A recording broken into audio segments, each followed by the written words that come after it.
Hello and welcome to the Gold Goats and Guns podcast for January 23rd, 2023. My name is Tom Luongo and we have a lot to talk about. Today, I get to finish off the home and home. As if you guys are hockey fans, you know exactly what I'm talking about, with the great James Delingpole, who I was on his show about 2 weeks ago now. We had a lovely time.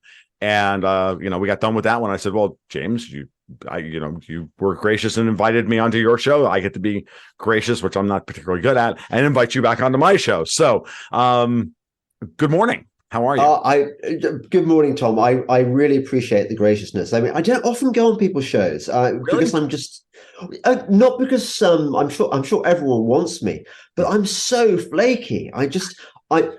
The thing I really enjoy about podcasts is just sitting down and chatting to a kindred spirit. And really, you asked me what I wanted to talk about today. I really don't care. I can talk about stuff. I can talk about anything, pretty much. And I enjoy.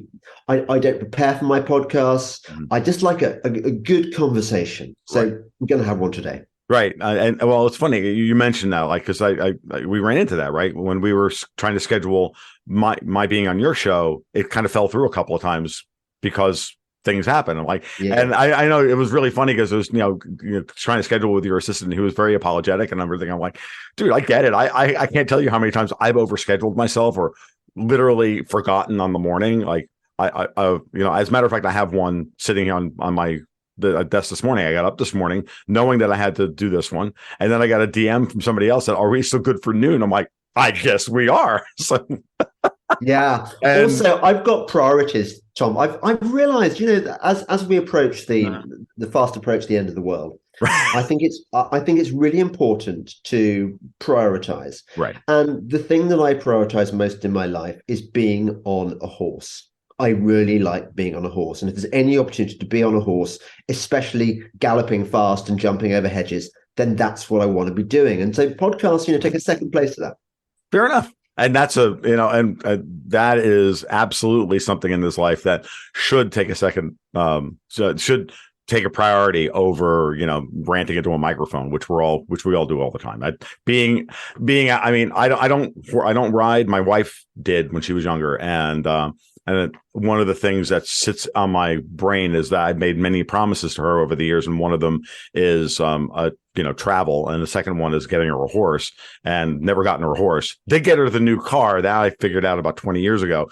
Those are the three promises I made for her. She's poor woman, but I've gotten her. You're like a dad that promises his daughter a pony and never quite delivers. Now you've moved to the wife horse stage. Yeah. But then again, at the same time, she now her trainer lives just up the road and has horses. So I don't really need to do that. So, and I don't have the land for a horse anyway, and she knows that as well as I do. But it's just one of those things. It's just one of those things I like to bring up every once in a while. So because my wife does adore horses. All right. Well, it's funny. After we last chatted, I thought about this, and like you, I don't generally prep these very much unless the guest really has something they absolutely want to talk about. And, I thought, well, what am I going to talk to James about? And then this morning I was popping through the headline space, and I noted that, Jeremy Clarkson's getting canceled over his crack about Meghan Markle. And it's funny. Clarkson is one of my favorites. I don't know about you, but I just find Clarkson. I've always been a huge fan of Top Gear. Love what they do over at Amazon, and I just always found Clarkson to be that vaguely un-PC ape that just goes around and does his thing, and gets himself in trouble, but does so, I think, sometimes on purpose, and then uses that to build a bigger brand for himself. And I find that I don't have any problem with that whatsoever. But the situation with him and Amazon and Meghan Markle is, I think, a little different than what's happened to him in the past. What do you think about that? Yeah, my take on Clarkson is probably going to be different now than it would have been, say, 3 years ago. I mean, I don't know whether you make the distinction between normies and non-normies, people who are down the rabbit hole and not. Yeah. But I used to. When I was a sort of mainstream media journalist, I could have written endless think pieces on the genius of Jeremy Clarkson, and I love Top Gear. Right. I love his Amazon show isn't quite as good, I don't think, as Top Gear, but it's boys having fun, boys being politically incorrect, boys enjoying petrol sniffing and stuff, and doing doing proper Boise things. Mhm. I've since come to understand better how the guy rolls. I'm a great admirer of his. I like the fact that he did a great program about farming. Did you see that? Oh, that the Clarkson's farm was brilliant. Clarkson's farm was utterly fantastic. I think I did the power of good. I think to the hard pressed farming industry, which is one of the industries which Agreed. the powers that be or whatever, want to close down. I mean, Mhm. see Ice Age Farmer on this and Oh, other. absolutely. Yeah. Yeah. It's part of the dark satanic plan. They want us they feed us bugs to deny us access to meat, and so yeah. Um, I'm a great admirer of farmers, and he did them a lot of favors. The Absolutely. thing about Clarkson is that he knows how to play the game, and I suppose the Meghan Markle thing is an exception to this, because it seems like he's pushed it too far. Right. Although, really, what did he do? He just said what a lot of sentient beings think about Meghan Markle. I mean, she's poison. Yes. That's a given. But whereas once I used to think, well, I used to be quite interested in the antics of the royal family, and now I realize that it is just theatre designed to keep the normies in place, to keep them distracted on this distraction, Yes. while meanwhile in the real world the dark forces take away our land, take away our freedoms, do all this stuff, and the normies are just going, oh, the royal family did this. Oh, I'm Team Harry, or I'm not Team Harry, or what? It's all distraction. Of course. So I'm digressing here because I'm moving on from Clarkson to the royal family. Sure. Clarkson, I've watched him with a sort of mixture of admiration and mild contempt, increasing contempt, because he, for example, on the environment, which is of course another part of the scam, that Clarkson cannot possibly believe that due to man's selfishness and greed and refusal to amend his selfish carbon guzzling lifestyle, we are destroying the planet. It's all our fault. Therefore, we've got to carpet the landscape with bat chomping, bird slicing eco crucifixes. Right. We've got to put on hair shirts. We've got to do it. He cannot believe this stuff, and yet occasionally he will make a nod, either in his articles or on his TV programs, sure, to this notion, this demonstrably false notion. Mm-hmm. I can't, as somebody who was once described as a kamikaze conservative, although I wouldn't even call myself a conservative anymore. I don't believe in the left-right divide. Nevertheless, as somebody who really does not give a toss about whether or not he's cancelled, the only thing I give a toss about is my freedom to tell the truth at whatever personal cost. Right. I'm not looking at Clarkson and going, you are a hero. Right. I'm going, I wanted you in the foxhole next to me, holding the perimeter at Bastogne. Mm-hmm. And instead I've looked to my right and I've seen that your foxhole is empty when the Germans started attacking. That's where I feel with Clarkson. Yeah. Entertaining, but not a hero. Yeah, no, I mostly feel the same way. It's funny, the latest article that he put out, or his scathing response now, I saw it on Zero Hedge this morning, which is why I finally, the story actually, I mean, I saw the original thing with him and Meghan Markle. I didn't think it was anything of it. I'm like, this is typical. And then all of a sudden, like 2 months later or a month and a half later, I'm like, Clarkson's getting canceled over that? Are you kidding? And he didn't roll it off. And I saw him apologize, and I'm like, mistake number one. Then he apologized again. Mistake number two. Clearly was getting pressure from Amazon about this. And now Amazon's going to cancel him anyway. Going to, cancel the Grand Tour. But again, then there's always the question of, when he left Top Gear, did he pick that fight in order to get out of Top Gear because the BBC wasn't paying them what they were worth, and I'm sure that they had offers on the table from people like Amazon that were 5, 6, 7 times what they were being paid. So there's, with Clarkson, there's always a bit of theater that you're never quite sure about. And fair enough, dude. Like, Top Gear was the biggest thing in the freaking world, and working for the BBC sucks. Like, fuck those guys. If you can get 7 times the amount of money on Amazon, do it. Especially with the rate that guy chain smokes. He's going to be dead soon anyway. But well, I'm not sure that I believe that actually smoking. I reached the stage, Tom, where I think that whatever they tell us most forcefully is also the least true thing. So Sure. they tell us that vaccines are the greatest miracle in medicine. I think no, they're toxic. They say smoking's bad for you. I'm thinking, oh, maybe I should take up smoking again. But that Well, aside, all I'm going to say is I actually don't even look at the smoking. I look at Clarkson's belly. I look at James May's belly, and I'm going, oh, you're gonna you guys are prime candidates for Widowmaker, and and that's really where I'm more worried about them. I look at both of them going, oh, look, they're type the skin, the sallow skin, everything else is type 2 diabetes. And like they're walking type 2 diabetes. And then if Clarkson still smokes on top of it, I'm like, oh, Jesus. oh, totally. Yeah. I mean, I know these people. I meet them at parties and things. I actually met Clarkson at a party, I think last year. Oh, wow. And I saw him across the room, and I was playing that game which we all play, where I know you think you're a really famous person, but I'm not going to acknowledge you at all. I'm not going to be impressed by you, blah blah blah. And actually, the weird thing was that while I was studiously ignoring him, he ignored all the other people in the room and came up to me and started a conversation with me. And the reason was that I'd written a review of Clarkson's Farm in the Spectator, or no, actually something else I'd reviewed, and he wanted to talk to me about. No, I hadn't reviewed his own program. That would have been a bit obsessive on his part. Right. I'd reviewed something else, and he'd obviously read the review and wanted to. Maybe he wanted to butter me up, knowing that in the future I might write a review of another of his programs, which I did, Clarkson's Farm, and I loved it. Anyway, going back to your point about theatre.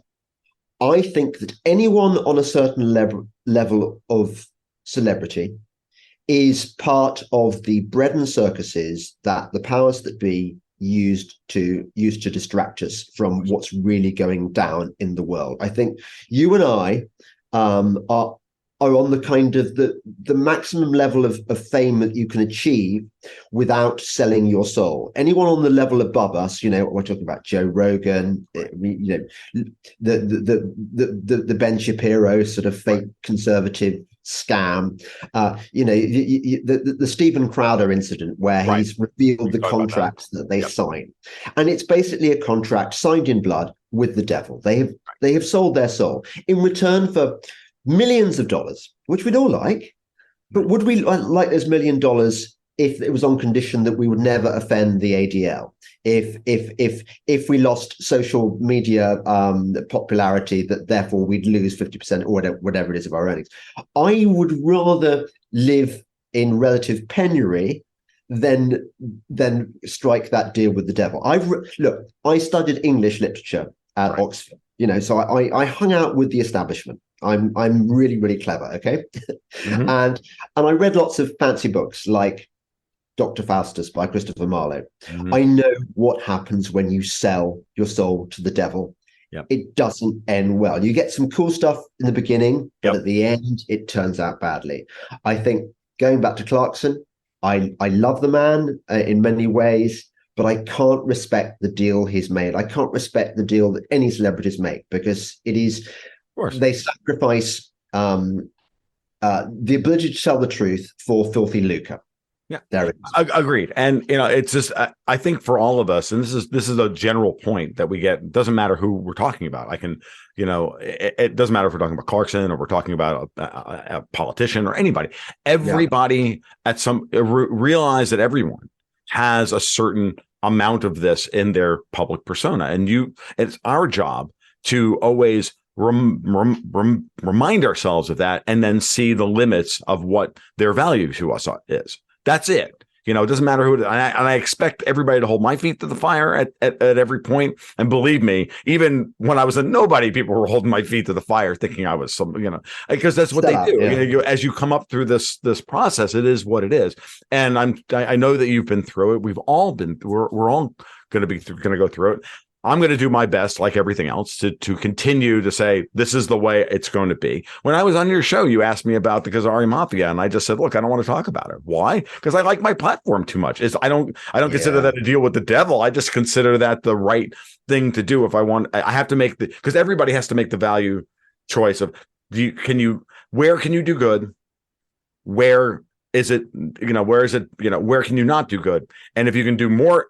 if you can, in my position at this point, I can do a lot more good here than I can over here. So I'll leave that to the other people, and I will take care of what I can take care of, and understand that, because if you have any value for the work you do at all, right? You're thinking of yourself personally, then if you approach it from that perspective, then you won't sell your soul. You'll just know what you can avoid. And then when someone comes to you with an extractive friggin' contract like the one that Crowder was LARPing there a little bit. You think Crowder was ever going to sign that contract? That was contract that he presented was exactly, that's the one that the Daily Wire, Ben Shapiro, would turn to me and say, hey, how about this one? And I'd be like, no. I wouldn't sign that contract, or any other up and coming YouTuber would have, signed that. But Crowder was doing the right thing in exposing, this is not a contract you want to sign, right? This is nothing close to what a contract you want to sign. That's an opening offer. That offer sucks. Don't you dare even think about it, because then they have you and they own you and you're done. And so just understand that. And I have a partner who is very, very concerned about my inability to say no, for example, right? And I value him. It's hard for all that. Yeah, of course it is. When you've got nothing, yeah, it's hard. Of course it is. Yeah. I didn't listen to you saying about the Khazarian mafia and think what a total cuck. Right. I think obviously there are there are people out there who want to cancel us at every opportunity, and they will always find an excuse. And you were right, by the way, earlier on, saying you never, ever, ever fucking apologize. Never, ever, ever, ever, ever do you apologize, because it's like sharks. What they're after is a bit of blood, and once they scent blood, they'll just come for more. They won't go, oh well, he's apologized now. You guys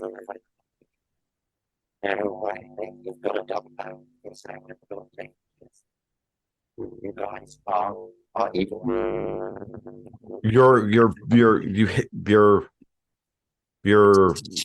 But yeah. I missed all of that. So let me get an edit real quick. 8:23. That'll be about 28 minutes in.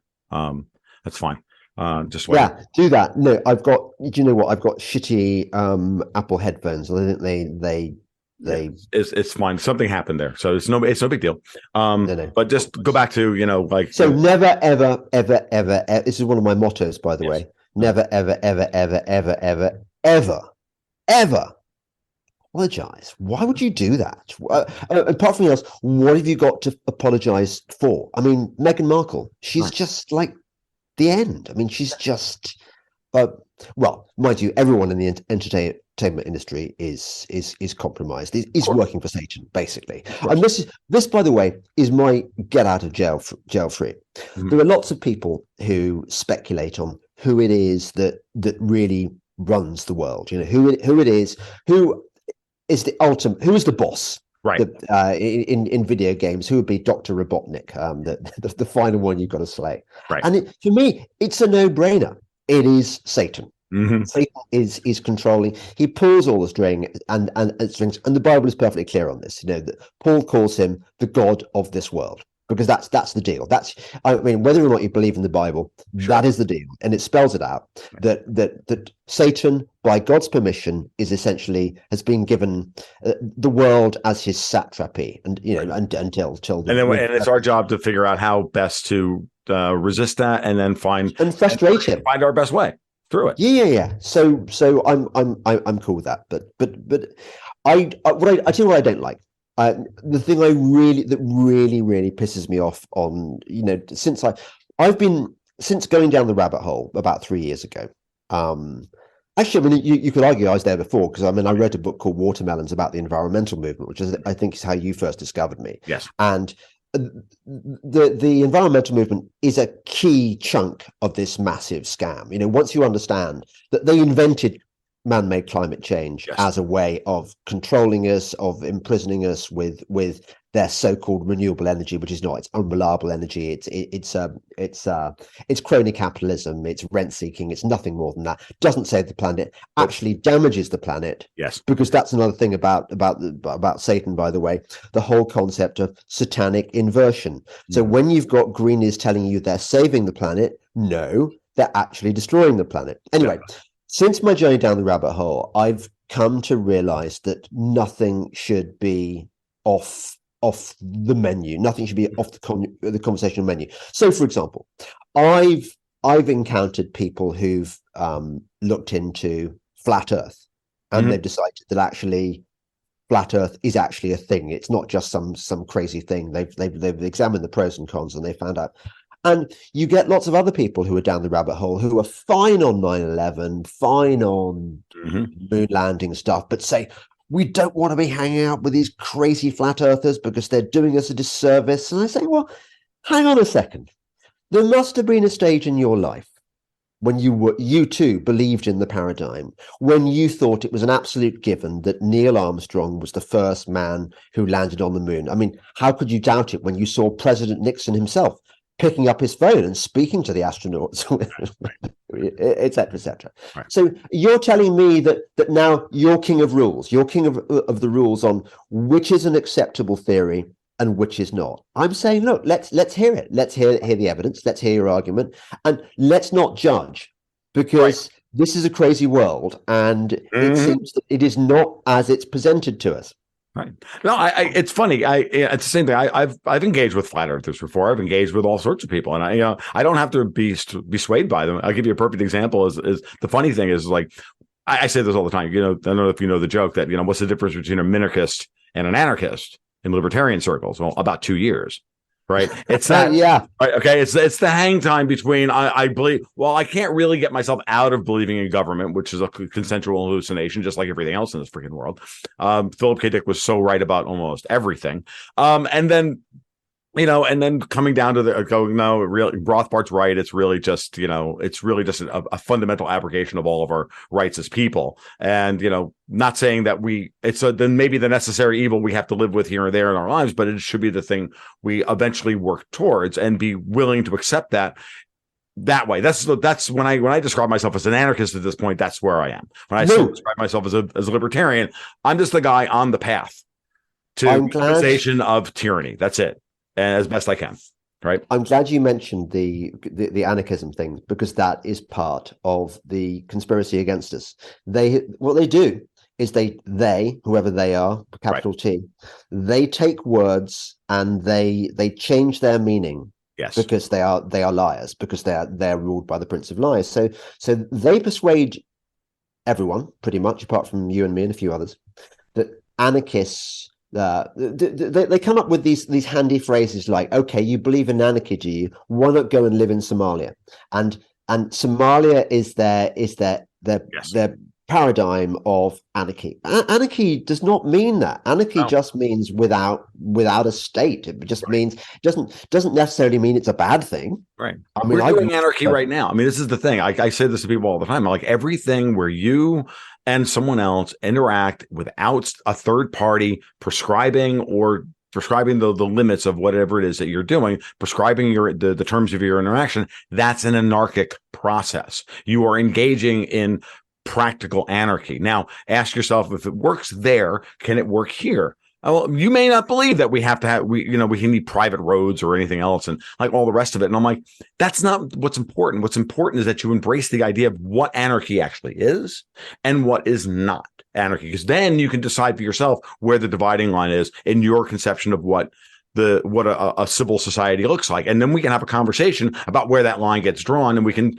move it or back and forth depending on the circumstance. It's one of the things when I was chatting with guys like Matt Arad and Alistair Crook and Joaquin Flores about geopolitics. And I did a whole series of podcasts to get to understand how China operates, like that. We have a set of rules here in the West. We have a system, right? And that system is colonialism and extractive colonialism for all intents and purposes. And it's at and with the transaction being at the center of our system.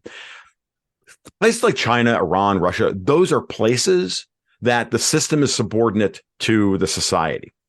And because of that, China can run with whatever system they want at that moment in time, or for this period of history that's optimal to them, and then change the system. China is still China. So that's why they can be Maoist and then Dengists and now Xiists, and they can be something else. And maybe in 20 years, they won't even nominally be communists anymore. They're just nominal communists today. They may even get rid of that and move on to a different system, because the society itself and their conception of what their society is and what their conception of what China is and their relationship to the state is far more important than the system under which they live. Here in the West, we're all about the system, and we've forgotten that the system is subordinate to the society and to the culture. And no, totally. I think that's part of what this whole thing about Clarkson getting, they use that to cancel people who are heretics to that system. They do. They create out groups in order to demonstrate. It's a bit like the Cultural Revolution, actually, where you've got people, intellectuals with wooden boards hanging from their neck, explaining that they. But I was going through a struggle session right now, and he was too dumb to realize that he was going through it. Yeah, I know. This is another part of the psyop, of course. We've been persuaded that there is the totalitarian world of places like China and North Korea, and meanwhile, we live in these things called liberal democracies. So I had this one of the things that most annoys me in the world, and I tell you, Tom, I've got a really long list. Sure. One of the things really? You wouldn't guess it, would you? One of the things that really, I'm sure you share this one. So. I love traveling, and I love staying in nice hotels and stuff. And you go to a hotel room and you try and get to sleep, and there are all these fucking lights, red lights glowing all over. I mean, for one thing, I do not want a TV in my hotel room, but that's not an option that you ever get given. They always have TV rooms. It's like having Big Brother there whether you like him or not. But okay. The TV has always got a stupid red light that you cannot disconnect. Yeah. And whatever whatever the high-pitched noises that TVs produce, you cannot turn that on. So already you've got electronic signals in your room. Right. You've also got these lights that have been positioned, night lights that you can't turn off unless you've remembered to. I mean, one should bring masking tape. Right. Duct tape, whatever, to a hotel, even a ritzy hotel, because that's the deal now. So somebody tweeted today something like, "I'm staying in a hotel in Cadiz. In Spain. This is my bedroom, and I can't sleep." And the photograph was of this green light on the ceiling, so you can't even drape a towel over it, because you can't drape a towel over a ceiling, which is what I normally do, to cover all the lights. This person's night was being rendered, his holiday, his freedom, his enjoyment was being rendered hell by the regulations that insisted that some kind of, I don't know what the reason would be, but for his own safety, he had to have this stupid fucking green light in his bedroom. And so I tweeted out this photograph saying, I'm with this guy totally. And somebody else tweeted out, yes, but what you've got to understand is that light is serving a function to preserve his. And I'm thinking, this is how we fail. We build our own prisons, to quote Catherine Austin Fitz. Mm-hmm. This is what we do all the time. Yeah. They create these rules, and instead of going fuck this rule, we say, yeah, maybe there is a reason why we have to have these lights to keep us awake. It's to protect us. It's for our own good. Just in case we wake up in the middle of the night and we're going to trip on our way to the fucking bathroom. Well, then that's my goddamn problem. Caveat emptor for you fucking ninnies. Like, it's just that simple.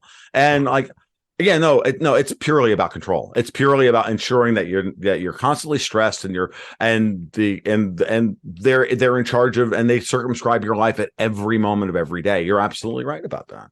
Yeah. It's ridiculous. And I'm sitting here listening to this in horror. My eyes are bugging out of my head. I'm like, I just got back from spending a weekend, an evening in Orlando. And I don't sleep well in hotel rooms. I've always never have, but not because of the lights or anything else. It's just a matter of an uncomfortable age, Tom. It's an age thing apart from anything else. You get to a certain age, you can only sleep in your own bed. There it is, with your own pillow. Actually, it's getting better. I can actually almost get sleep in a hotel room now. When I was like 18 and tried to sleep, I could never sleep. I would just be there all night. It was crazy. And my daughters got the same kind of weird anxiety about not sleeping in their own. Actually, the older I get, the more I can sleep anywhere. It's kind Oh, of funny. really? Yeah, Oh, yeah, no, yeah. I'm now. that's good. Yeah. I'll tell you another of my bugbears, but while we're still on the subject of bugbears. So, occasionally, generous country folk will invite me to stay in their country houses, and you always get put in the guest bedroom, which has got their winter. Do you sleep under duvets in America? No, I don't. I'm Do, not sure what you guys well, translate the word duvet for me, please. So well, a into English. duvet is like this thing it's stuffed with feather with down. Oh no, no, we It's a don't. Oh, not Scandinavian. here in Florida. Like we have Oh, cotton no, of blankets. course, I forget. You'd have a sort of single sheet, something like that. Yeah, yeah, okay. And you sleep under a mosquito net, right? No, So, actually, it's not that bad. We actually keep the house really cold and then like pile blankets on top of us in the summertime. But it's still it's not a lot of wool. Let's just put it. well, it sounds like so. I really like to sleep in a cold room Yep. with the window open, and even in the depths of winter, I will sleep with the summer weight duvet on. They have different togs according to whether it's a winter weight or summer weight, and if I sleep at other people's houses, they've always got the winter duvet with its 13.5 tog, which is like for Arctic conditions. And you sort of you get in there and think, oh, I feel oppressed. I feel like there's this weight on me. And then about half an hour later, if you've got to sleep, if you're lucky enough to have got to sleep, you wake up and you think, I am so hot. I will not get a moment's sleep tonight. And then you have a choice. Do I sleep with no duvet and freeze my ass off completely, or do I? Yeah, I don't know. Maybe I'm just turning into a grumpy old man. It happens to us all. It's possible. It's actually funny. I actually my wife at one point bought one of these 15-pound blankets. It's just a weighted blanket, and she bought Yes, I've heard about these. yeah, and in order to try and get you to immobilize while you're sleeping and everything else, and she couldn't do it. She was starting to go through menopause, so she was having hot flashes. She couldn't use it. I got it. I'm like, oh, this thing's awesome. And so on the nights where I don't fall asleep on the couch, not because I don't like my wife, but just simply because sometimes I just really like to sleep by myself. And it's a weird thing. As I get older, I find myself just not for any other reason. I just like to sleep on the couch. And I have a very comfortable couch as well. But when I do sleep in the bed and I really need a good night's sleep, oh no, I get underneath that thing, and my wife keeps the room at 60 degrees or 62 degrees or whatever the hell it is. It's crazy, and I just hibernate for 7 hours or 6 or 7 hours, and then I'm good. And I wake up the next morning, I'm like, all right, let's attack the day and write 4,000 words before 10 o'clock, and those are usually my best days. Maybe the Victorians had it right. I mean, didn't the sort of the husband and the wife have separate beds, and you just sort of joined each other for a bit of nookie, and then retired back to your own. Actually, what I've chamber. heard is that women sleep better when the man is in the bed because they feel safe and Protected. secure, but the men sleep better by themselves. So what I do, and I was telling my therapist, is like I have to go back and forth, and so I have to consciously make sure that I spend certain days a week there, and other times indulge myself. And I just have to remind my wife, I'm like, it is nothing personal. It truly is just, there are some nights when I just need to be by myself. And this is my way of getting into my own headspace. And, I'll give the world and her and my dog and everybody else all of my time. But then for those 5.5 to 6 hours of sleep that I sleep every night, sometimes I just need that to be mine. And it's complicated being married, isn't it? I mean, we're just offering the listeners a tiny taste of the 31 years conflicts. for us in February. We'll be married 31 years in February. I'm wondering how. Do you know when we got married? We got married the day before Princess Diana was. I was about to say was murdered by MI5. Of course, I meant had her accident in the Paris Tunnel. We got married right after Frank Zappa died. That's kind of my dad. I lost my dad and Frank Zappa, and then the next February, we needed to get married for tax reasons, and then it was just kind of stuck. And it's funny that we date things according to these reference points, which are all part of the psyop. I mean, about Frank Zappa and the Laurel Canyon scene, and how he's from a military family, and he was, all these people. Everyone is an actor. Mm-hmm. They all have these designated roles, and Frank Zappa was this really wacky, crazy guy. But really, the whole Laurel Canyon scene was a CIA operation to spread sex and drugs and rock and roll and corrupt the culture. I mean, not that I'm complaining about sex and drugs. I mean, I've benefited from it a bit, but nevertheless, now I'm older and wiser, I recognize what was going on. I know Zappa himself was just weird. And I know that he didn't do any of that stuff, and he actually didn't even, and he wouldn't actually let anybody in the band because he was just personally, he's just too much of a perfectionist. Like, this is a guy I know, like people who used to be a sound engineer. I've heard stories about Zappa. Zappa could instinctively tell the difference between 111 and 112 beats per minute. Like, if you were off by that much, he would do a little dance in the control room and fire you. Like, this is the kind of, he was just that. And he was a truly insane man. But then, of course, he also ate corn sandwiches and got prostate cancer and didn't go to the freaking doctor and died of prostate cancer, of all things, because he was so, frankly, up his own ass that he wouldn't even take care of himself.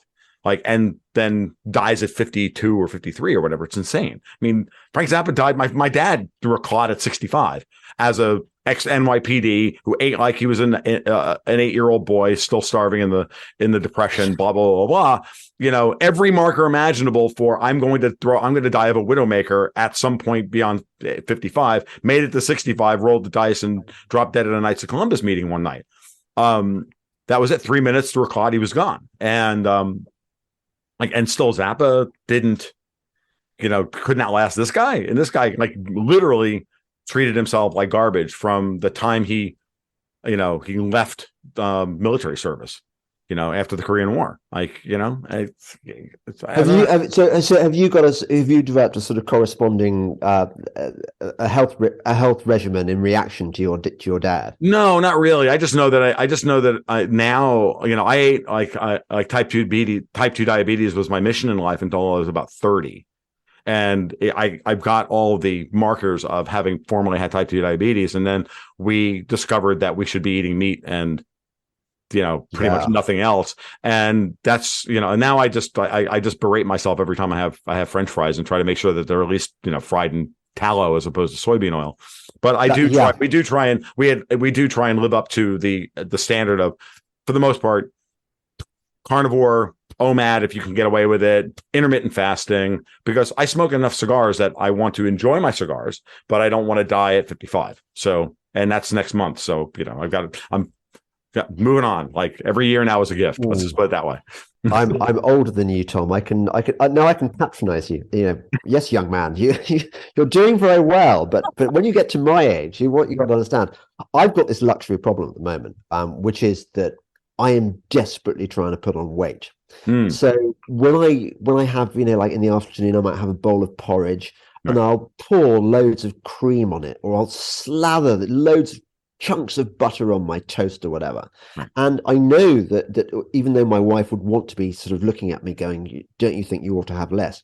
She can't, because she knows that I'm too skinny and I need to put on some weight. Well, it's the porridge that'll make you fat, and it's the fat that will keep you healthy. Okay? Here's the key to gaining weight. Ready? This is the key to type 2 diabetes. You can eat protein and fat together, no problem. You can eat carbs and protein together, no problem. You cannot, if you want to put on weight, you eat fat and carbs. That's the signal that's where the body will dump the most insulin in, because you've got the fat to burn, and now the carbs are completely superfluous, and you'll put weight on. And this is where if you're doing it effectively, if you want it right, and you want to be careful about how you do this, but you can put weight on, and it's not too hard. And then just do some strength training. And when you do strength training, eat carbs and protein right afterwards in order to stimulate muscle growth. And if you manage the way you eat, and then only eat within like an 8 to 10 hour period during a day, so you can allow your body to rest and recuperate and be in repair mode for about anywhere from more than 14 hours a day, then you'll be incredibly healthy. You'll be a lot healthier than it sounds like you actually are. I mean, my wife is 53, and when people meet her, they're shocked because she has the skin of a 35-year-old. I'd like that. And that's the big gig. And you can always, I can just look at this, like when I look at a guy like Clarkson, I'm like, I can just see it in the way in his complexion. Now, he's gotten actually better in the last couple of years, but James May, for example, looks like he's about to die. He does. He really looks terribly bad, and he's clearly drinking too much wine. And then just keep the alcohol. And the thing about this is keep your load off your liver as much as humanly possible. So anything that needs to be oxidized in the liver, caffeine, nicotine, So I drink mostly decaf after my first pot of coffee in the morning. I have a small pot of coffee that's caffeinated, and after that, I just drink decaf with a little bit of chicory in it to give it some bite and make it so that it's not piss water. And then I just drink that for the rest of the day, and that's how I stay hydrated because I love coffee and I pretty much hate everything else.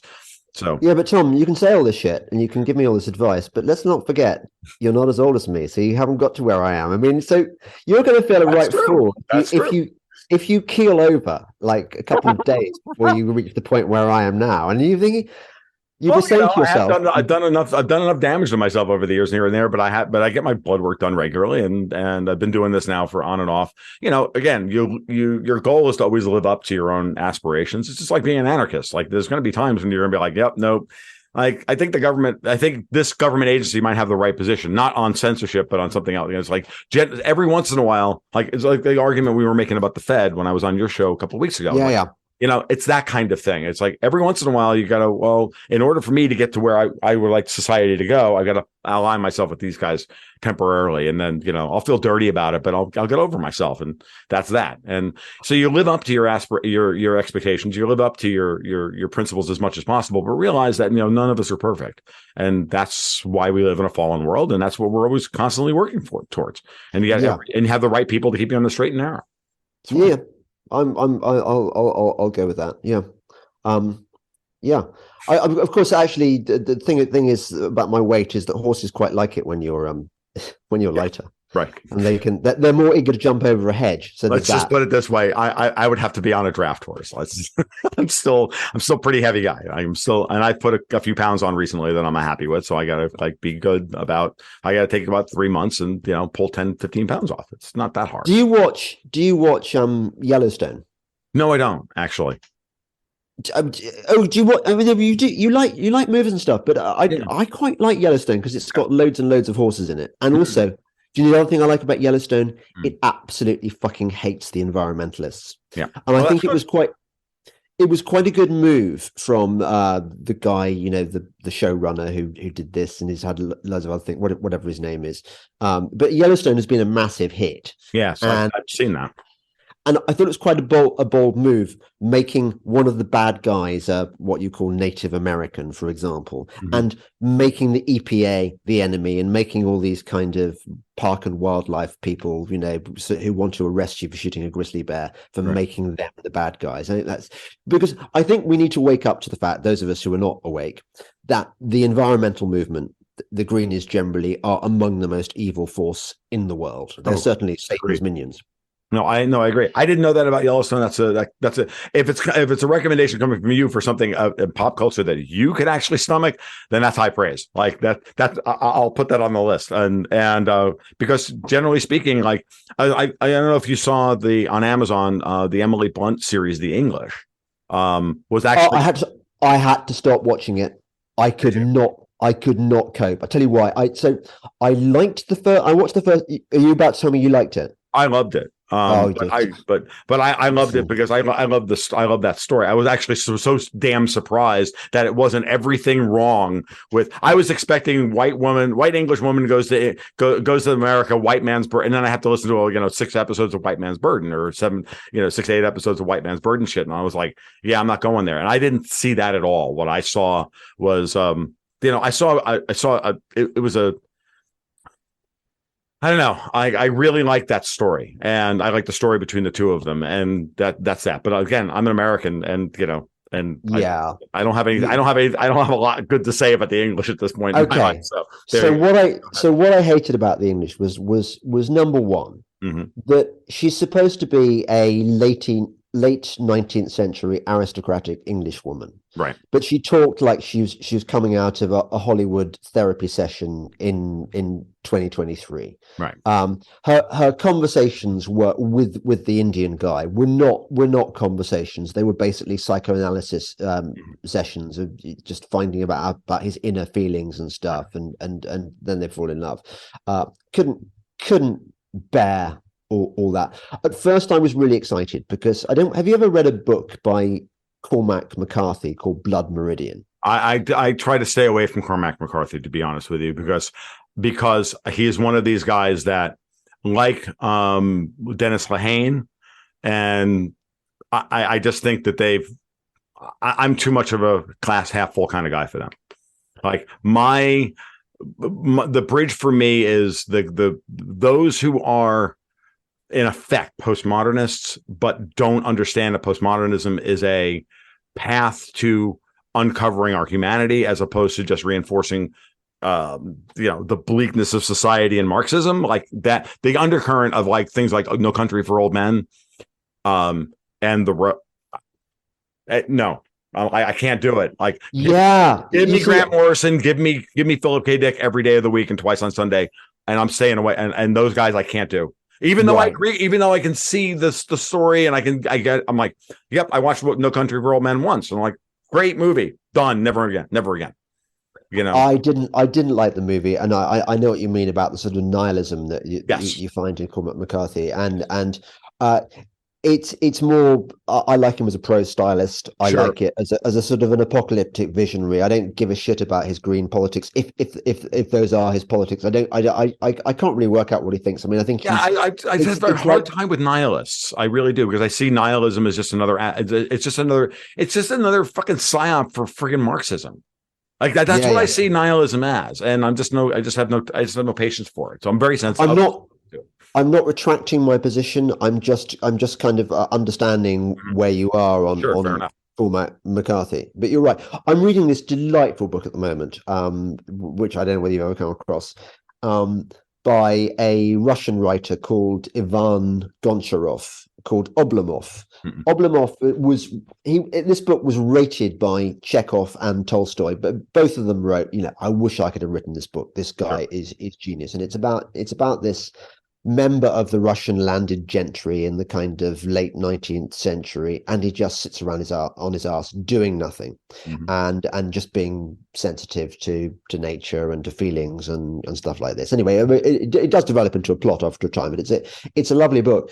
But reading this book, in fact, I've been really into reading the Russians recently. I've been reading quite a bit of Dostoevsky. I haven't read Anna Karenina yet, but I've read Tolstoy and I've read Turgenev, and I'm about to move on to Dead Souls after this. And reading this stuff, and I think you'll identify with this, you realize what an incredibly cultured place Russia was in the 19th century. This was a truly great civilization, which for my money, produced the best literature, certainly in the field of novels. They urinate from a great height all over Dickens. They're even better than the French, or I'd say generally better than us. Flaubert and Balzac, I think, I prefer to Dickens. I mean, I quite like Austen. But when you read the Russians, you are just filled with awe at the culture that could have produced this stuff, and that culture was completely wiped out by the Bolsheviks, completely. And it's really, really frightening. We look at Rome and think the glory that was Rome and how that was wiped out according to the official narrative anyway, by the barbarians, by Alaric and whatever, and all these Goths, all these people in the Teutoburg forest and stuff. And we're meant to sort of half lament the fall of this great civilization. But in our own, almost within living memory. In fact, there are probably still people alive who remember the Soviet horrors. This entire class, entire culture was destroyed. Almost on we know who was responsible. We know who really funded the Bolshevik revolution. It was your Wall Street guys. Unfortunately, yeah. Sorry, central bankers. I mean, not Wall Street. Well, both. But yeah, I mean, a mix. It's a mix of European and American banking interests. Yeah, it's horrific when you realize that. Did we talk about this one? I can't remember. Another of my pet bugbears. The things. Do you know what? I mean, this is almost actually exceeds the rage that's introduced by lights on in hotel rooms, and the phrase that you hear trotted out again and again about man's inhumanity to man. This is just bollocks. Yes. This is justification for the evil in the world that is done by a tiny, tiny minority. When you know that the French Revolution, the Bolshevik Revolution, World War I, World War II, the Vietnam War, the Korean War, name every war. And soon to be the war in Ukraine. The war in Ukraine. On a mass scale. They were organized by the same people as part of their business stroke rape cycle. I think that most people, and you and I are sort of typical of this, we just want to be left alone, to live with our families, to give our children a better life, to cultivate our gardens, to grow apple trees, to maybe have beehives, make honey. This is the natural state of man. Yes. Man is not naturally a kind of warlike thing. He has to be pushed into war by the rulers of the darkness of this world. Man is not a virus, Agent Smith. I'm sorry, you're wrong. And yes. It's just that simple. And the Marxists really do see us as a virus. I'll give you the phrase that bothers the fucking holy fuck out of me. Ready? Yeah. And we'll find out what that phrase is when we come back. But we're going to take a little bit of a break. And it's time to get back to the second half of the conversation between myself and James Delingpole, wherein I'm going to tell him what it is, the phrase that bothers me more than man's inhumanity to man. One final note before I get back to the podcast, James was having a little bit of a problem with his mic, and it really started to show up here and there in the second half of the podcast. He was really trying hard to keep his connection solid. So if there's a variability in his audio, it's purely a technical thing on his end. I did my best to clean it up. So back to the show. I'll give you the phrase that bothers the fucking holy fuck out of me. Ready? Yeah. Man-made. As an antipode, by implication, to the natural world. Like, I don't know about you, but the last time I checked, we're part of the system that is the earth. Mm. The earth created men. Created man. It created all of this stuff. Like, you can't worship fucking Gaia and not worship humanity. Mm. Like, this is why I truly think I hold the environmental movement in contempt, because they have mixed their hatred of humanity with their hatred of pollution. That we've forgotten that environmentalism was supposed to be about cleaning up the pollution so that we could live in without shit in our rivers and without disease and dysentery and all the things and they turned it into a political thing in order to turn it into a control mechanism for a bunch of fucking shitbag nihilists. Who rejected God, who rejected even the conception of God as a metaphor. This is what really pisses me off. And then these people call themselves fucking scientists. And I have to sit here and listen to Neil deGrasse Tyson condescend me, man, about he knows what science is, and I don't. Fuck you. Like, it's complete fucking horse shit. You have destroyed. I mean, dude, like, I know scientists who are like, you get to the end of physics where Neil deGrasse Tyson is supposed to be, and you're like, it's all fucking faith, dude. We don't have a fucking clue as to what's going on. And high energy physicist first, political commentator and philosopher second. Like, I came at this the other way. Like, that's where I started as a mathematician and an Aspie guy studying chemistry and literally high energy physics, like studying rare gas metal clusters in the gas phase. Okay. That lasted 50 microseconds before we blew them apart with a fucking laser. This is the shit I did as an undergraduate. Hey, this is my intellectual background, and we used to laugh at analytic chemists going, "What do? They integrate area under the curve. They're not even scientists." Okay, yeah, these are the people I hung out with. Yeah. Have you ever done a podcast with Will Happer? No, I haven't. Oh, Will Happer's he's a great guy. He's complete climate change skeptic. A brilliant Princeton. I did one with the first time I sat down with Dave Collum. The two of us went together. The two chemists just went we went off on these people. Like, it was fun. To know you. Will Happer says that if it has the name science in its title, it's not a science.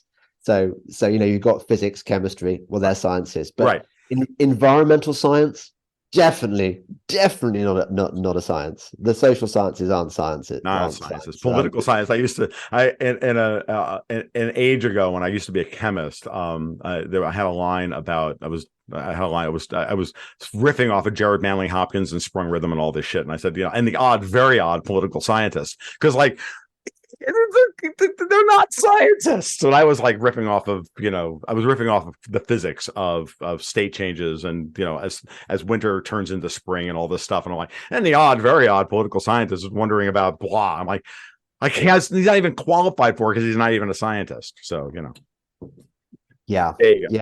I agree with you completely. Well, I lost my train of thought. I was thinking about the whole Will Happer thing and about the just what you were saying earlier about where did it all go wrong. I mean, you can pick almost any century and argue that this was the beginning of the end. So the whole of the Enlightenment, I think, was actually the endarkenment.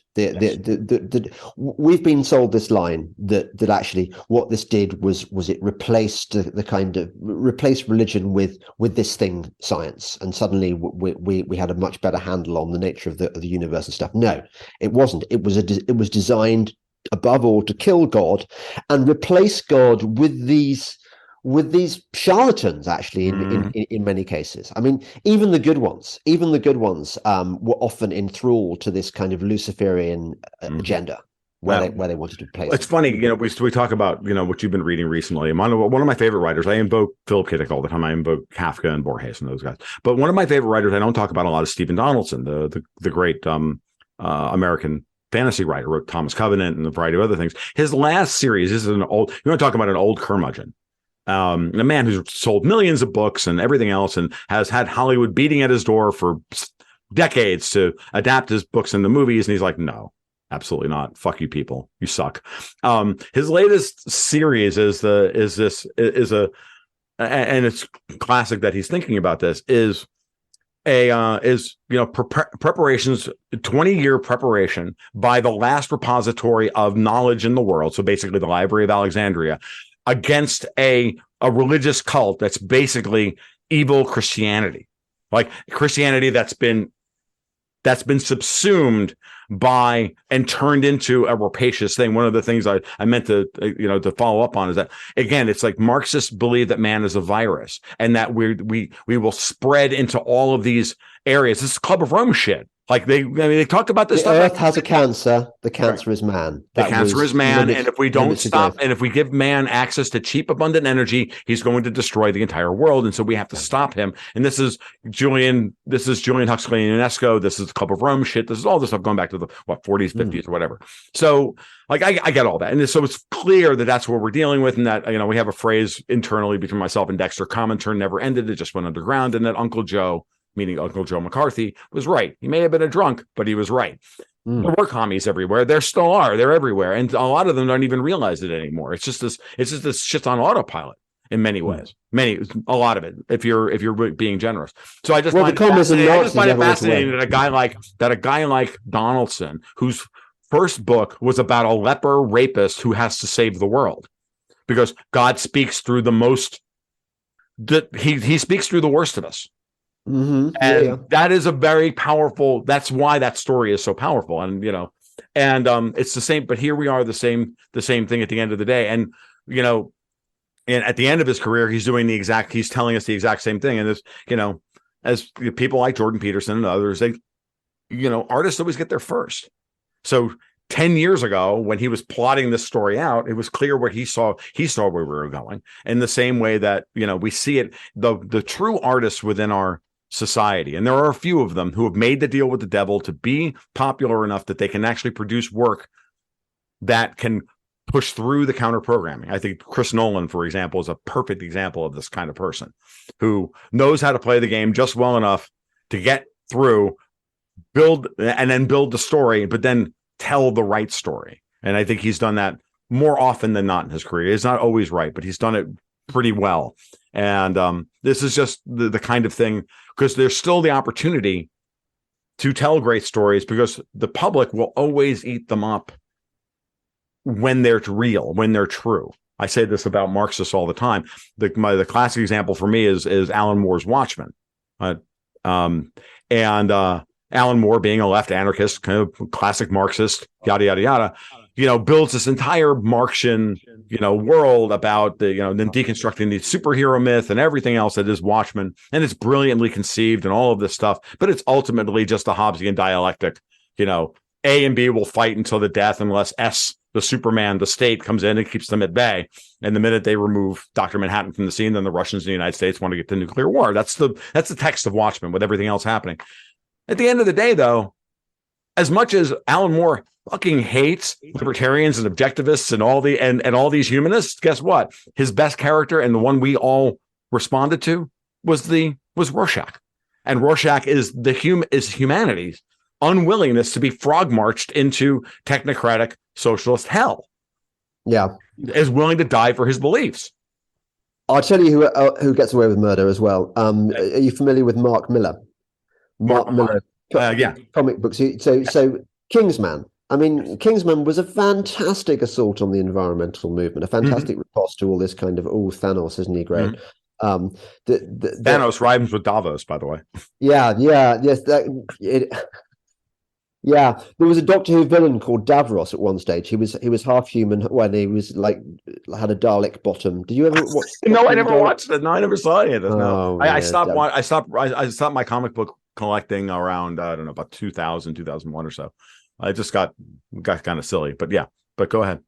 But mostly, I think sci-fi is just is revelation of the method and predictive programming. It's there to sort of tell us the shit that's coming down the line and get us to accept it in advance. I mean, look at okay. So we all quote The Matrix, right? But look at what's happened to the Wachowski brothers or the Wachowski sisters, as they now are. Right. I mean, I know, but sometimes it's funny. Like I understand that, but part of me always says, the artists, after they've created the art, it's not theirs anymore. George Lucas found this out, really found this out when he made the prequel films. They're not his anymore. And I think the same thing with The Matrix. The Wachowski sisters tried to claw it back with those two awful sequels. And then the last one, which was, as a movie, it wasn't uniquely terrible like the second two were. It was almost watchable for two acts. I think that it's like Hemingway, right? I always go back to my ninth grade honors English class when we're doing The Old Man and the Sea, and I get the story about how Hemingway was interviewed and said, did you, when you wrote the book, did you intend for the old man to become a Christ-like figure as he's carrying his mast down the dock of what's left of his ship, down the dock and up the hill to his home at to Golgotha? And he's like, no, man, I just wrote the book. You know what I mean? And so I think artists work at a very unconscious level. The best art is always created at an unconscious level. And, I'll be honest with you. I don't think Alan Moore understood that what he did with he wrote Rorschach as an indictment of everything that is, quote unquote, the individual movement. As a pastiche of Steve Ditko's The Question, and it turns into oh, by the way, that's what we respond to. Not all these other characters. All these other characters suck. Rorschach is the person we all wish we could be at a certain level. Not the violent psychopath that he actually was, but the core of who he was as a person, and to be that incorruptible. We would all like to be that. I sort of, I sympathize with your point, and yet I suspect that I'm even further down the rabbit hole in this than you are, in as much as that I've reached the point where I do not trust anyone. Okay, so take Brave New World, right? Aldous Huxley, I used to think, yeah, way to go, Aldous is our man. He predicted this technocratic future. Well, right. As you know, his brother Julian was in balls deep in the technocratic agenda, in its first incarnation in the 1930s.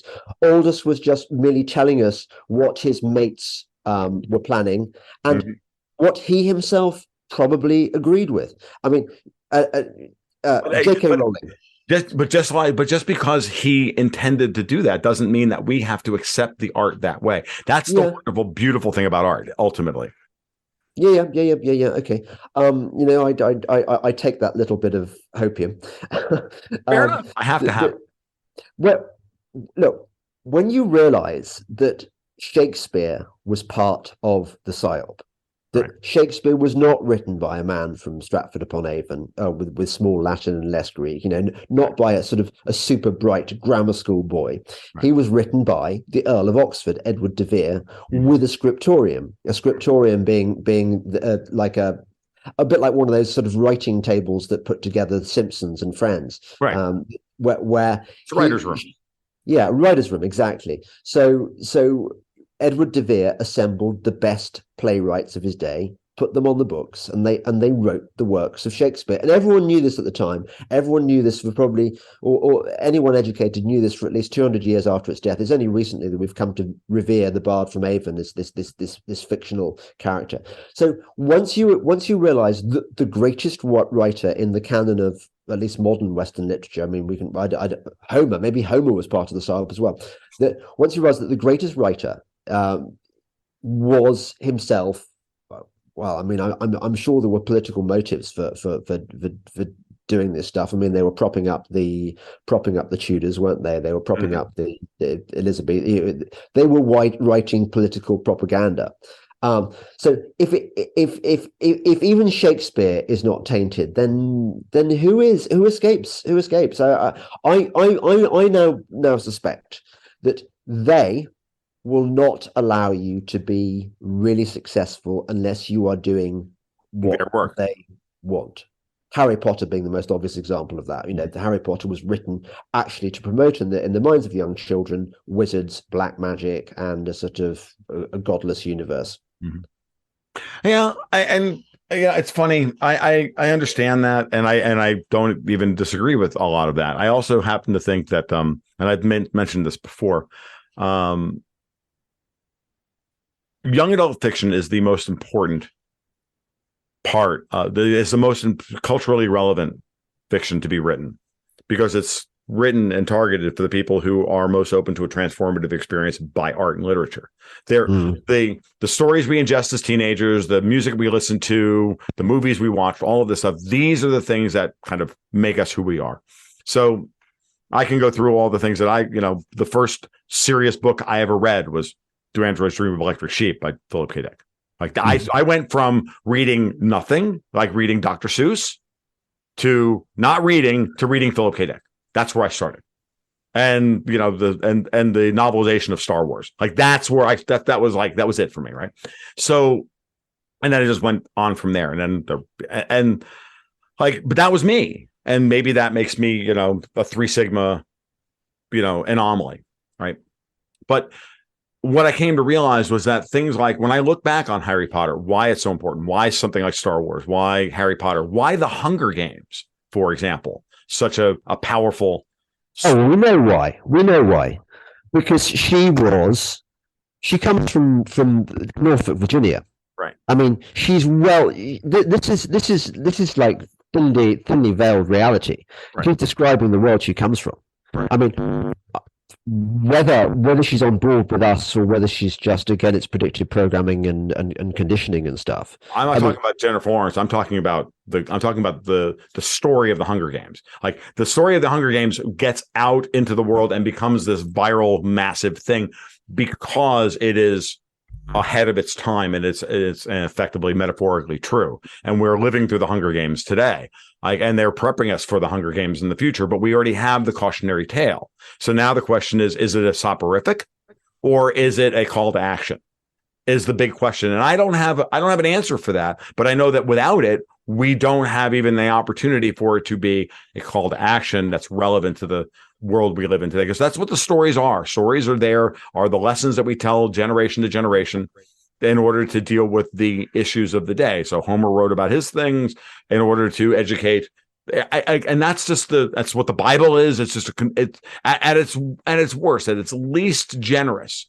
The Bible is a compendium of all these great stories in order to help us navigate when we're confronted with a whole bunch of Satanists trying to destroy us and destroying society. And how are we going to respond to them in the next iteration of all this? Well, it's interesting. I was about to say, the Bible is one of the few text that you can rely on. But actually, can you? I mean, I read a fascinating book about the making of the King James Bible, which Sure. is the one I use and the one that I think a lot of Americans use as well. Thank God, because I mean, it's worked wonders for our language. It's given us so many phrases, and it's given this sort of, apparently the language that in which the King James Bible was written was archaic and unrealistic, even when it was written, even when they put it together. They deliberately affected this sort of archaic diction. They were looking back to the previous century. And actually, to be fair, a lot of the good bits, a lot of the best bits of the King James Bible were written in the 16th century rather than the 17th century by people like Miles Coverdale, whose version of the Psalms I think are often better than the ones in the King James. But anyway, the point I was trying to make was that this was a political translation as much as a scholarly one. It was commissioned by King James, who was a high level Freemason. Probably, I'm not even convinced that all the kings and queens of England, just like the monarchs of Europe, are not basically Satanists anyway. Their Christianity is just a kind of nominal thing, because people don't like to be ruled by Satanists. But that's by the by.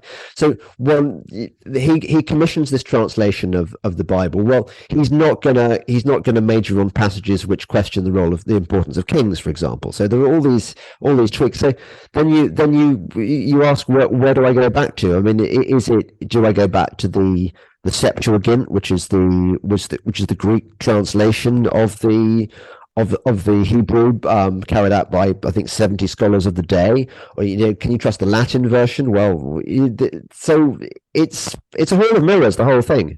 Of course. No, it's really funny. Like, as I'm listening to you speak, it's just really funny. Like, one of my favorite writers, Mark Millar's early writing partners, Grant Morrison, and wrote The Invisibles. I don't know if you've ever talk about one of the greatest comics ever written, and it's literally a reputation. It's literally about birthing up the new world and setting and all the conspiracy theories of all time, all true, and all the rest of this stuff, and the secret societies, and there's them secret societies fighting the secret societies, and of course the British Crown is a bunch of Satanists right in the middle of it, and it's just hilarious. But knowing also that Grant Morrison is a chaos magician and writes things down as a kind of sigil in order to put out into the world to change the world for the better, and he intentionally believes that. I go back now and I read every one of his comics, and I'm like, did he just? Is this massive thing, be it the Invisibles or Doom Patrol or his run on JLA or Batman or whatever? I'm like, oh, what was his intention there? And again, the artist is as part of the process as vector for this stuff. I think as vehicle for these things. I think it's just a fascinating thing to explore. And there's no question here, James, that we're living through an inflection point in history. And, the good question is now where are we going to wind up? Are we going to wind up, just another iteration down the Satanist rabbit hole? Or is this going to be where the whole thing kind of blows up? We reset a bit and we're birthed into a new world and a different world. One that's not run by the Western system of control, or not. And that's a good question. Well, this is why Bible scholars are at a premium right now, because right. I mean, and they're all, we need them to explain what Revelation is really about. And there seem to be these various conflicting theories, don't there? I mean, like the whole concept of the rapture, I think it'd be great, if people like me, were assumed into heaven with beams of light or whatever.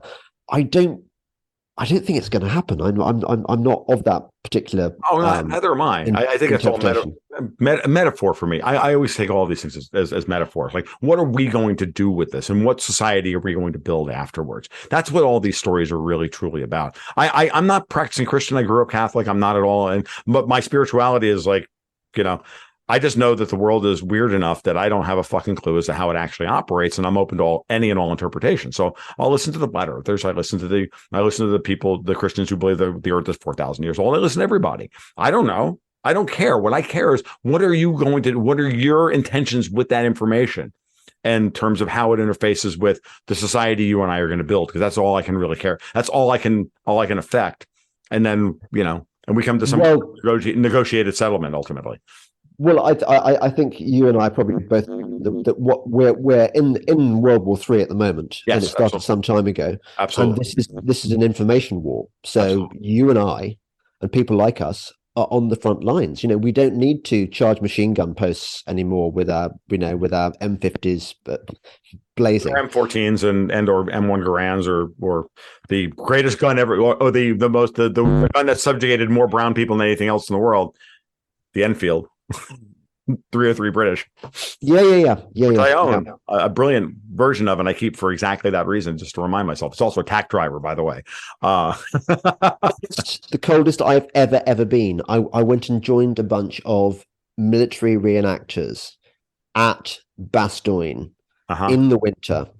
And we did all these night maneuvers, and I had my M1 Garand, and all the original kit, so not really adequate to the task of keeping you warm. Right. And marching with that rifle, the hand that is holding the butt of the rifle to keep it steady, the fingers get so cold. But I it was really good. There was a moment where we went into this cafe, and there was a veteran of Bastogne there. Wow. Who because some people have, there's a weird thing in America which I think is really wrong, where they talk about stolen valor. I mean, I think military reenactment is a perfectly credible activity. You're not pretending to be an actual soldier. You are just kind of paying. Went through it for real. And this old veteran said to us, "Thank you for doing this thing." He was really glad that people still cared, that people were able to engage imaginatively with what he and his boys went through for real. Yeah. No, well, it's like cultural appropriation. It's the same kind of thing to say stolen valor is no different than cultural appropriation. It's like, you want to understand somebody else. Why wouldn't you want to put on their clothes or eat their food or anything along those lines? This is the whole point this is the whole point of culture. It's the whole point of building anything, so that we can get to understand other people, so that, oh my God, we don't see them as the other, and we don't want to go to war with them. It makes it's and so it's the same thing. Like, reenactments, people LARPing at medieval fairs, whatever they're doing. Like, dude, I did a lot of role playing in my life, tabletop role RPGing, and part of what you're doing there is live action storytelling. And it's why we all love sports. I've said this for years. I'm like, professional sports is one of the last opportunities for spontaneous on-the-fly storytelling. If you understand, that's what a sporting event is, and that's when it's all rigged. Well, regardless of any of the spectacle at all, but it's the romance that it's not. That's what drives us to show up. And of course, that's why I don't watch the NFL anymore. It's why I've never watched basketball. I have a hard time even with hockey, with the NHL, knowing full well, though, that hockey is such a freaking brutal sport and such a random sport that at a certain level, they can only put their thumb on the scale on a hockey. The referees can only put their thumb on the scale of the game so far in a hockey match, and it's still just sheer will of the guys who are the not supposed to win can still overcome, and then you can see it. I say that, and having not watched the NHL regularly for 6 or 7 years now, but it's the only sport that ever held my attention after I understood what was going on. And probably still, in my mind, the best example of on-the-fly storytelling, where you can't look away, because everywhere on the pitch, on the playing field, the ice surface is dangerous. And every interaction is dangerous, and every one-on-one interaction is dangerous, and every opportunity for people to fail. And so that's what I find fascinating about that. And yeah, we would like some honesty in it. We'd like some honesty in something. In this fucking world, I'll take honesty in anything at this point, because we live in such a dishonest world. I want honesty in money, or politics, or storytelling, or sports, or I'll take anything. I'll take it. Yeah. Take it anywhere, give me a local council meeting, give me a local friggin' county commission meeting where my fucking county commissioners aren't lying through their fucking teeth at me. Yeah, that's going to happen. Yeah, I know, exactly. Yeah, but the thing is, I think, like, although we wouldn't necessarily have chosen to live in these times, although actually probably we would, because what people say, isn't it, that we've all chosen this moment to live, for some reason. Right. If you believe that, one of the good things about what's happening now is that people are waking up to what really matters, and Yes. what really matters is stuff like family, nature, the immutable, the God-given things, actually, Yes. the things that the love, friendship.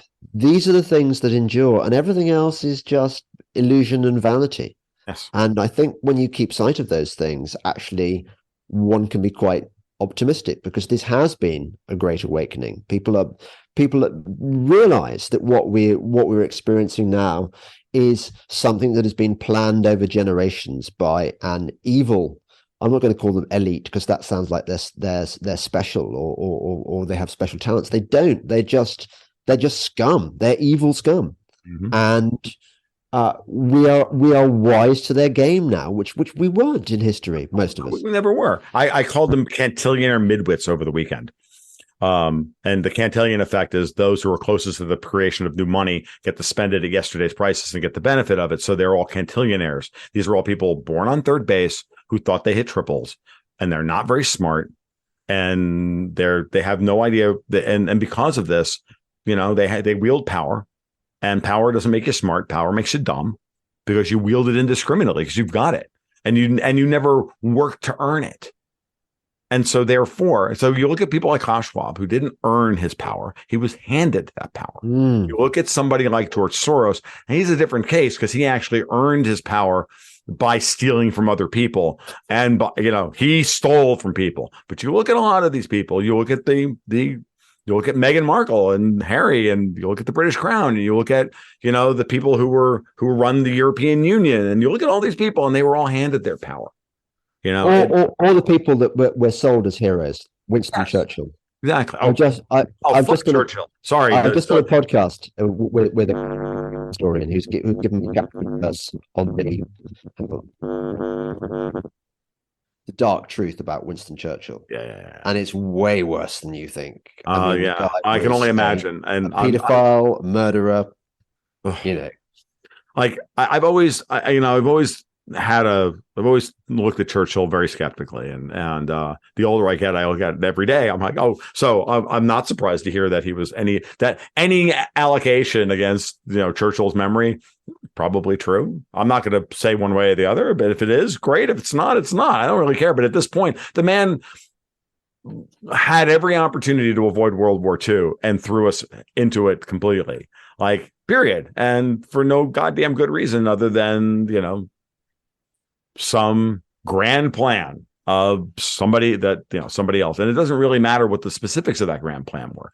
It was just some grand plan of a bunch of people who thought they ruled the world and had the right to rule the world. Fuck you. You don't have the right to rule shit. There's a line in one of the Psalms, famous line, Mm-hmm. Put not your trust in princes. I mean, the Bible, yet again, absolutely right. One shouldn't look up to these people, because they have been selected for these roles, and they are roles. They're just acting roles, and they're there by dint of their birth, not by dint of their talent. They're just put there. And here in the US, they are recruited based on their by their personality faults. Yes, they select for psychopathy. Absolutely. Yeah, no, they are absolutely selected. So Bill Gates was selected. Like, all of them were selected. Like, it's very clear. Al Gore was selected. Hillary Clinton was selected. They were all selected. Elon Musk, yeah, of course. So none of these people are heroes to me.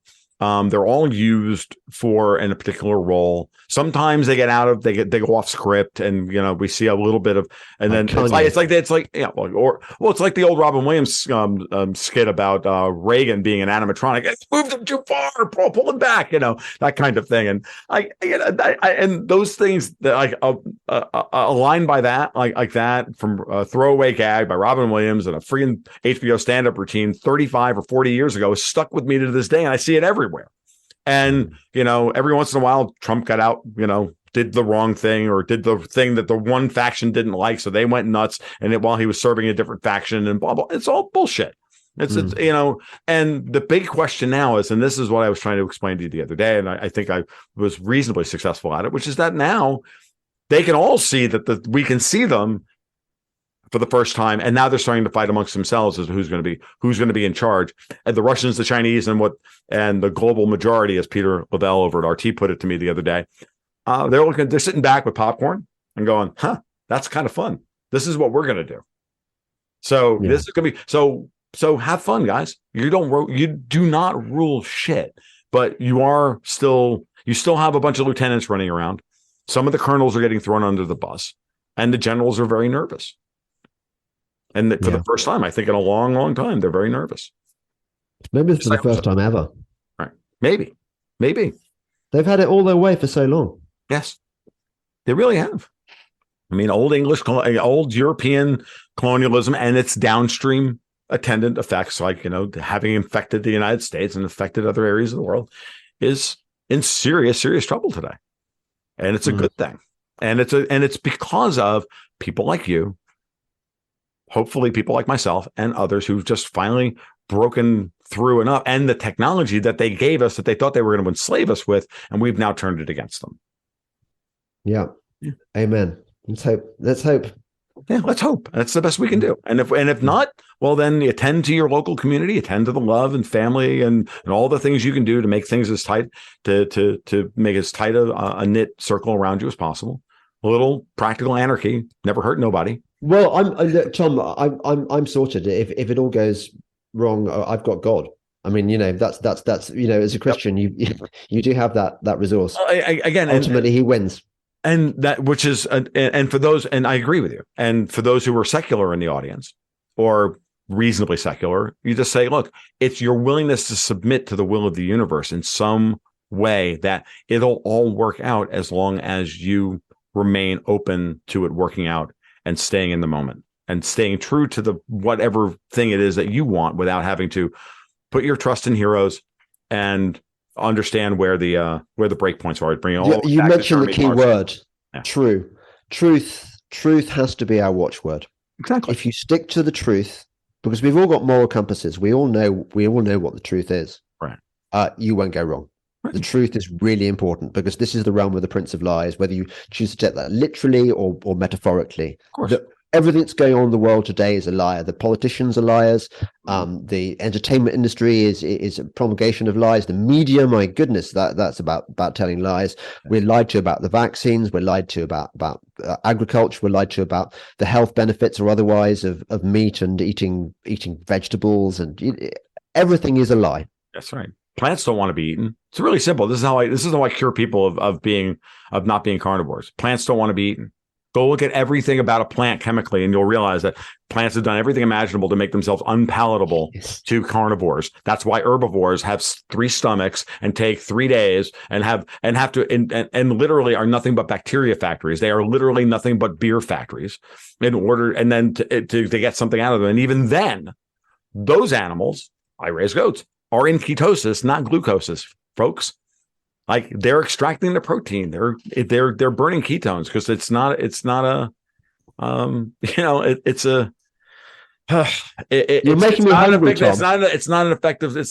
efficient process. What's that? I haven't had my lunch yet, and I'm thinking I need some meat. I need meat. We found some meat. This is a line from the Book of Eli, which is which is one of those few lovely, I think, bits of popular entertainment in the last 10 years. It's actually really worth people's time. Book of Eli was an uncommonly good little movie with Denzel Washington. Oh, okay. Have you not seen it? You should. Oh, yeah. Take your time this afternoon. Watch the Book of Eli with Denzel as a blind warrior in a benighted world. I think you of all people will really appreciate it. Okay. Cool. Thanks for the tip. Absolutely. All right. I think we'll leave it there then. Do you have anything else you want to say on your way out the door? I think we should save it for the next time we have another chat. I think why not? We've got a good thing going. I will. I'll give you a ring in a little while, and we'll do the thing. Yeah, that'll be good. Okay, thank you. And will you tell people where they can find my podcast and stuff, or what it's called? Actually, why don't you do that, because I'm not really quite sure. You did that. Yeah. Okay. So, if you so happen to have liked this show, I'm sure you did. I do a podcast, and it's called the Delingpole, which is spelled DELING Delingpole. It's on all the usual places, and you can support me on Substack and Subscribestar and Patreon and Locals, but you'll find it on all the channels, and it's great. It's really good. I'm biased, but it is great. He had me on it. Of course, it's great. Yeah, exactly. So, and with that, the Mutual Appreciation Society will come to an end, and we'll talk again soon. Thank you very much for your time, James. I really appreciate it. Thanks a lot, Tom. Bye bye. Well, that'll about wrap it up for episode 128 of the Gold Goats and Guns podcast. Thank you for joining me for that journey through the mind of me and James Delingpole. Actually, it was a very interesting conversation. I really enjoyed it. I really enjoyed James as a person. This is 2 conversations I've had with him in the last month, and they've just been, an absolute blast. So I don't know whether it was fun for you, but I know it was fun for me. And at the end of the day, it's really kind of what this is all about. I hope you enjoyed it. So as always, you can follow me and my work over at the blog at tomluongo.me. You can follow me on Twitter at TFL1728, where the worst version of me exists on the internet. And of course, you can sign up for the Patreon at patreon.com/goldgoatsandguns and sign up for the newsletter and the private community server and my private blog posts and market reports and all the other things that I do. So we'll be back soon. It's going to be another interesting, I think the next episode I have teed up is another cultural one. So it should be fun and hopefully out in a few days. So you guys be well. You take care. We'll talk soon. Keep your stick on the ice.